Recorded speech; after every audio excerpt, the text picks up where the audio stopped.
Assalamualaikum warahmatullahi wabarakatuh. Perkenalkan, nama saya Muhammad Rifario Aliano. NPM saya yaitu adalah 4525215002. Di sini saya ingin mempresentasikan topik kelima, yaitu adalah binary tree dan juga B-tree, untuk memenuhi tugas besar dari mata kuliah algoritma dan struktur data. Oke, kita mulai dari yang pertama, ada definisi tree. Tree atau pohon itu merupakan salah satu bentuk struktur data yang non-linear atau tidak linear, yang menggambarkan hubungan yang bersifat hierarki atau hubungan one-to-many antara elemen-elemen. Nah, tree ini dapat juga didefinisikan sebagai kumpulan simpul atau node dengan satu elemen khusus yang disebut root, dan node yang lainnya terbagi menjadi himpunan-himpunan yang saling tak berhubungan satu sama lain, atau bisa juga disebut subtree. Selanjutnya, tree di sini merupakan salah satu bentuk struktur data yang terdiri dari akar dan simpul yang berada di bawah akar. Simpul biasa juga disebut dengan node atau vertex. Simpul yang paling atas biasa juga disebut akar atau root. Nah, bagian simpul ke bawah itu disebut subpohon atau subtree. Nah, tree ini memiliki tingkatan atau level. Level itu dimulai dari root sebagai tingkat 1. Ada yang berpendapat juga bahwa root ini sebagai tingkat 0, atau yang paling utama lah. Nah, beberapa menggambarkan sebuah pohon atau tree itu biasanya menggunakan graph, diagram Venn, notasi kurung, atau juga indentasi. Nah, di sini ada definisi binary tree. Apa sih binary tree itu? Binary tree itu adalah sebuah pohon atau pohon biner atau binary tree adalah merupakan himpunan terbatas yang mungkin saja kosong atau terdiri dari sebuah simpul yang disebut sebagai akar dan dua buah himpunan lain yang saling asing. Nah, dua himpunan yang saling asing tersebut adalah pohon biner pada sub pohon kiri atau left dan sub pohon kanan atau right. Nah, tergolong dalam pohon beraturan yaitu pohon yang memperhatikan urutan hubungan antara satu simpul dengan simpul lain.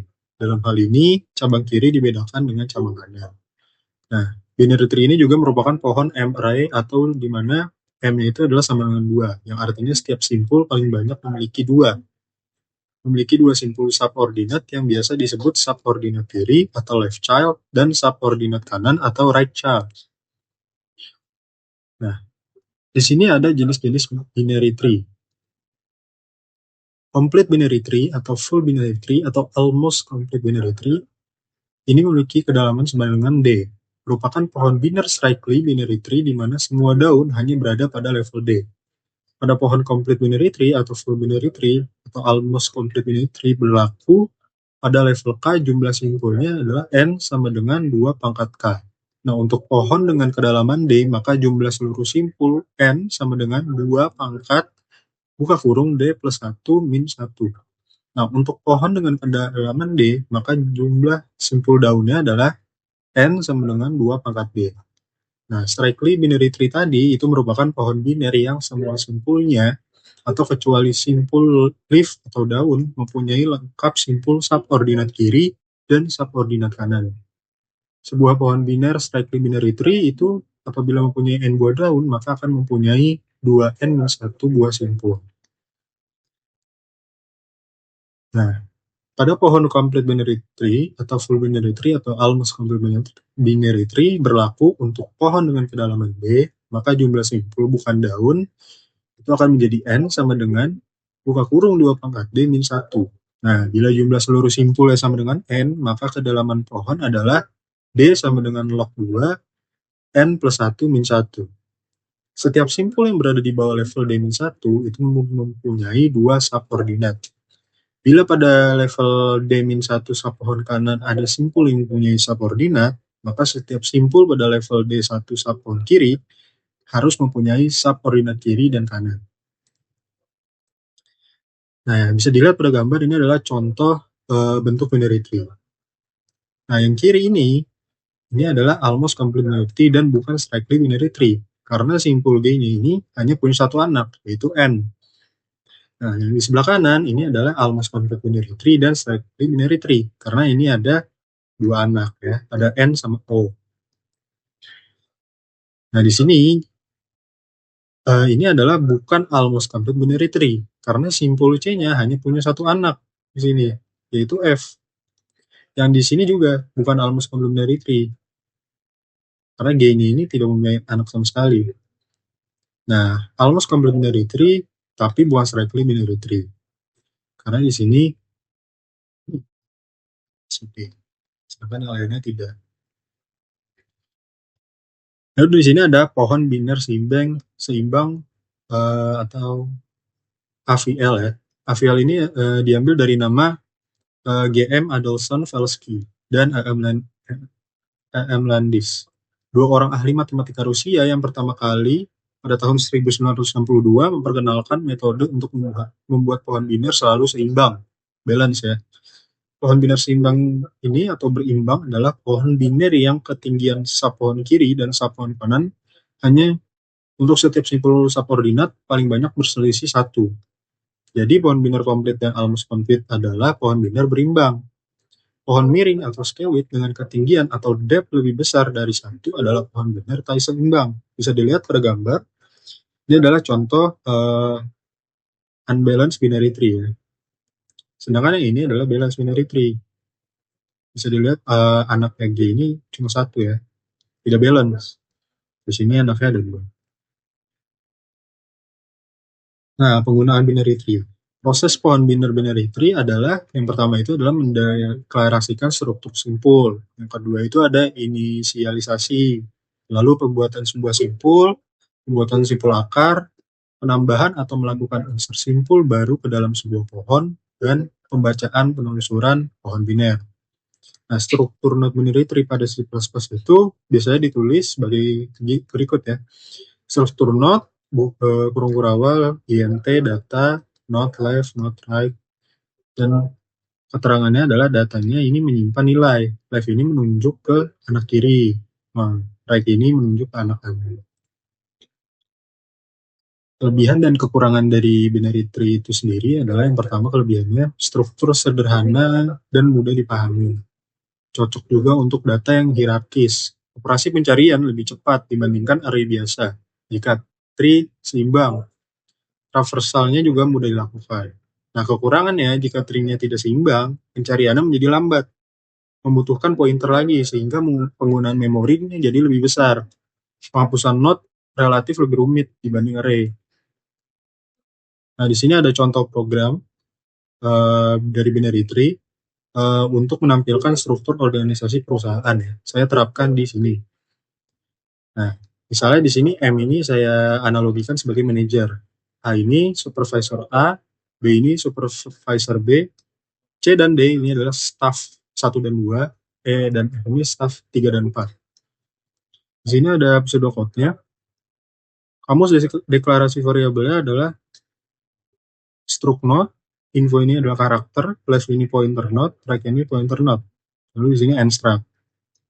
Berarti itu sama dengan pointer node, PI itu pointer node juga, current itu pointer node, I-nya array pointer node, berisi variabel sebanyak 30, root sama dengan karakter, daunnya array karakternya 6, IJ itu integer, flag-nya integer, pointer-nya integer, N-nya integer, levelnya integer. Algoritmanya di sini deskripsi variabelnya. Pertama inisialisasi, root itu 0, P-nya 0, lalu buat simpul X, dialokasikan memorinya, infonya X, levelnya 0, right-nya 0, buat simpul akar, jika root-nya kosong, root-nya sama dengan P, jika tidak, tampilkan pohon, sudah ada, lalu di if. Lanjut, di sini ada insert urut nomornya. I sama dengan 1, J sama dengan 1, flag sama dengan 0, I1 sama dengan root, selama flag 0 dan J kurang dari 6, maka ambil data daun. Jika ada kosong, maka buat simpul, jadikan anak kiri, lalu simpan ke WW. Lalu di if. Ambil data berikutnya. Nah, jika bukan kosong, buat simpul, jadikan anak kanan, simpan ke WW, if, lalu di I++, lalu ny. Nah, dibaca urut nomornya, di sini I sama dengan 1, J sama dengan 1, counter 0, level 0, selama QW tidak kosong, ambil simpul, tampilkan info, tambahkan anak kiri ke QW, tambahkan anak kanan ke QW, dan ny. Nah, di main program ini adalah inisialisasi, Buat simpul manager, jadikan root, lalu masukkan seluruh data supervisor dan staff, bangun binary tree, tampilkan isi binary tree berdasarkan level, lalu selesai.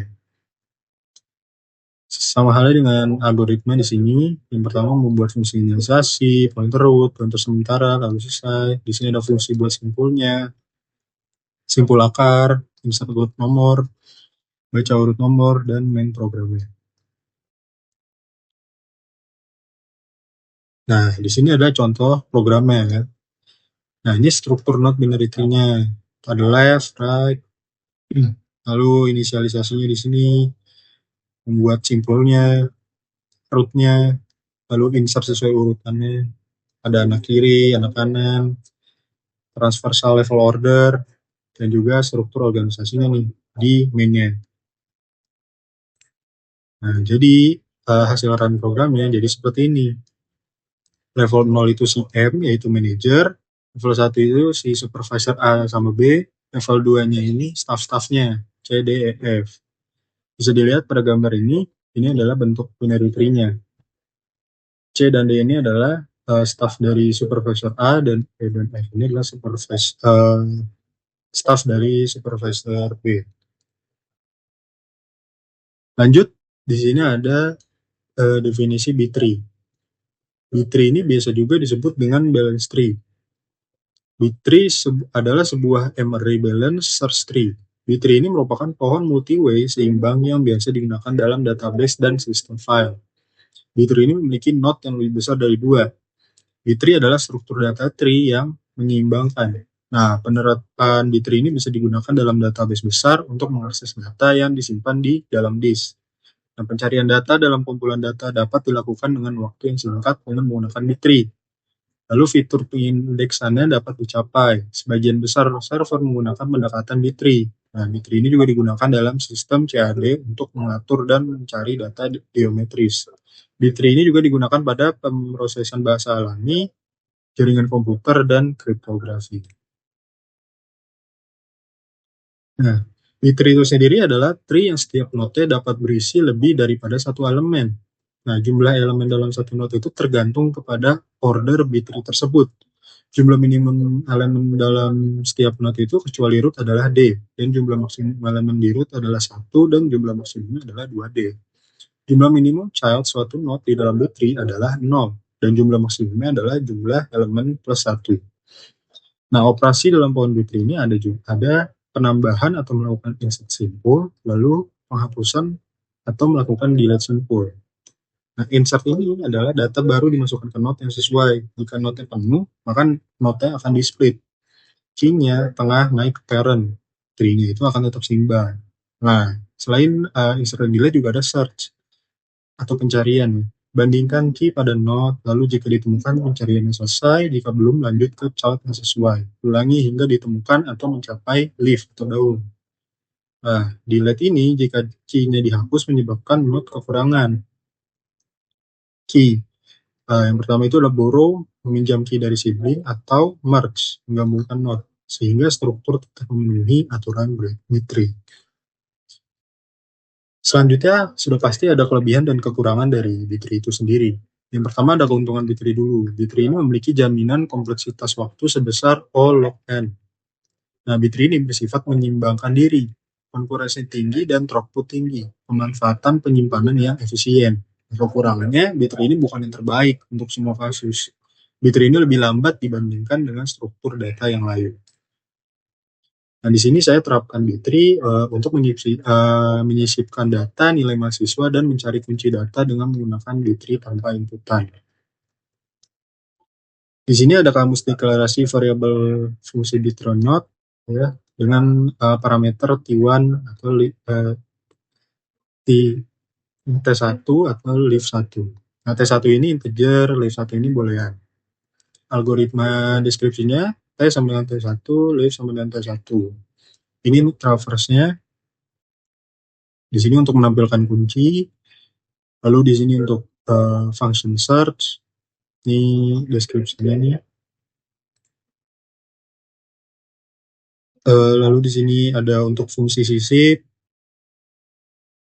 split anak, sisip tidak penuh. Ini untuk fungsi CCP80 juga. Speed anak lagi. Sini ada yang main programnya.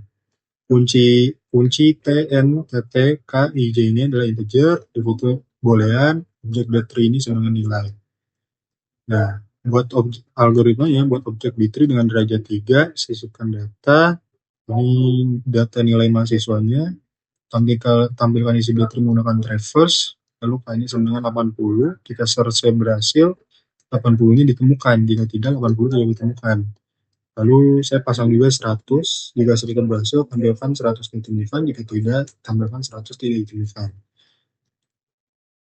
Ini ada algoritmanya, ini ada fungsi B3 node, fungsi traverse, search, sisip tidak penuh, speed anak, dan juga programnya tadi ya. Minimum degree-nya tuh tadi 3, lalu saya sisipkan nilai-nilai mahasiswanya. Dan di sini karena ini tanpa inputan ya, jadi saya masukin 80 dan juga 100. Sini ada programnya, ini kelas B3 node yang tadi ya, ini traverse tadi untuk mencari kunci, ini sisip, lalu ada sisip tidak penuh, split anak lagi, dan main programnya lagi. Karena tanpa inputan ya, jadi saya masukin cari 80 dan cari juga 100. Nah, ini adalah hasil run dari program B3-nya. Karena 80 di sini ada ya, jadi keluarannya ditemukan. Karena 100 yang ada, jadi tidak ditemukan. Kesimpulannya, binary tree ini berarti adalah struktur data pohon di mana setiap node itu memiliki paling banyak 2 anak, sehingga cocok untuk merepresentasikan hubungan hierarkis dan berbagai algoritma pencarian maupun traversal. Efisiensi ini bergantung pada keseimbangan tree. Nah, sementara itu, B-tree merupakan pengembangan struktur tree yang memungkinkan setiap node menyimpan banyak key dan memiliki banyak child dengan sifat self-balancing ya. B-tree ini mampu menjaga tinggi tree tetap rendah, sehingga operasi pencarian tinggi tree tetap rendah, penyisipan dan penghapusan tetap memiliki kompleksitas O log n. Oleh karena itu, B-tree banyak diterapkan pada sistem basis data dan sistem berkas yang membutuhkan akses data dalam jumlah besar secara efisien. Terima kasih, sekian dari saya. Semoga apa yang saya sampaikan bisa bermanfaat untuk kita semua.